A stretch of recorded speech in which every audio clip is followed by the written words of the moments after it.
We have two problems here that we want to deal with. First problem is 3 over 2 plus 1 over 4, which is the same thing as a quarter. And the second problem is 5 over 7 minus 3 over 14. So let's take the first one first, okay? So what do we see at the denominator? From what we learned, when you have the same denominator, you have no work to do at the bottom. You just add up or subtract the numbers on top. That's basically it, okay?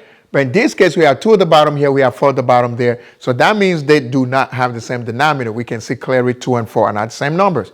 However, that's where we introduce the problem of least common denominator or least common multiple, okay? That means what? The least common denominator, the least common multiple just says that which one of the number can go at the bottom of the common factor that can divide 2 and 4 evenly.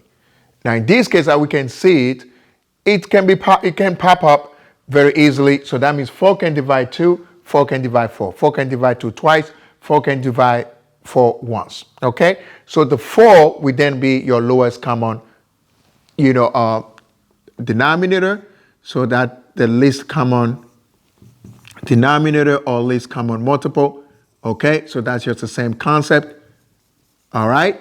So we can get one of the, we can get it just like that, okay? Fine. So now that'll be 4 in this case because 4 can divide 2 twice, 4 can divide 4 once, okay?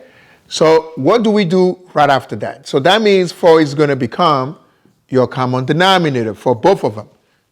All right? So if 4 becomes the common denominator, what did we see happen? The 2 now becomes a 4.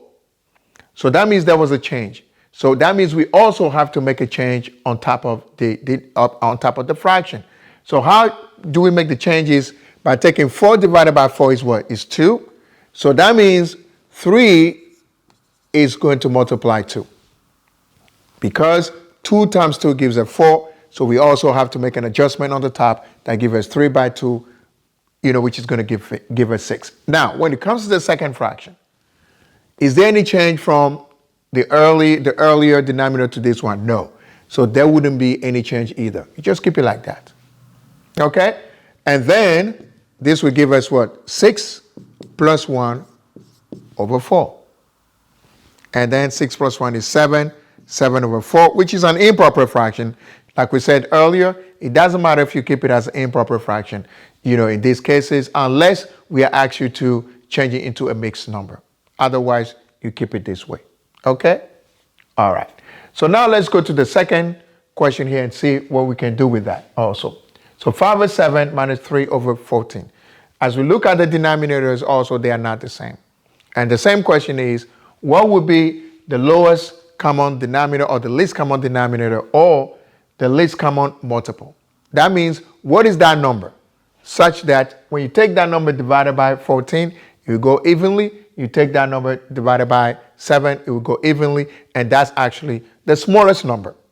Okay, so when you look at 7 and 14, because 14 is a multiple of 7, so that can work out very simply, like this case over here. Because 14 divided by 7 is 2, all right? So, and then 14 divided by 14 is 1 time. So that means 14 will be our lowest common denominator. The more it gets involved, we're going to talk more about the lowest common denominator or the lowest common multiple. How do we actually find it, okay? So in this case also, this will give us 14 at the bottom and then minus 14 at the bottom here. Because again, that's our lowest common multiple or lowest common denominator. So once we do that, we have to make adjustments wherever needed. That means we left it from 7 and now we get 14, right? So how did we get to 14? Is by multiplying 7 by 2. That's how we get 14. So that means we're going to multiply also the 5 by 2 because whatever we do at the bottom of the fraction, we got to do the same thing on the top of the fraction. That's all about it. That's the concept. So when it comes to the second fraction here, 14 at the bottom, nothing changed. So that means what? 3 stays with 3. Or sometimes people can talk about 1 because 3 times 1 stays 1 because 14 divided by 14 is 1. So that also you can do it, but you don't need to do it. Okay? So once we hear 5 times 2 is what? Is 10 minus 3 over 14. And what is 10 minus 3? 7. 7 over 14. Now, when you see a problem like this, you cannot just walk away and be so happy about finishing. No, because can you simplify this problem here? 7 over 14.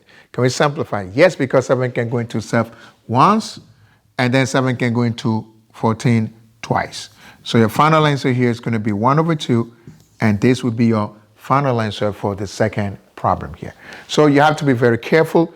Once you finish your problem, you got to check if you can still reduce it. If you can reduce it, you do it. If you can't, you leave it and you keep moving. So this is just the beginning. Fasten your seatbelt. It's going to be very interesting.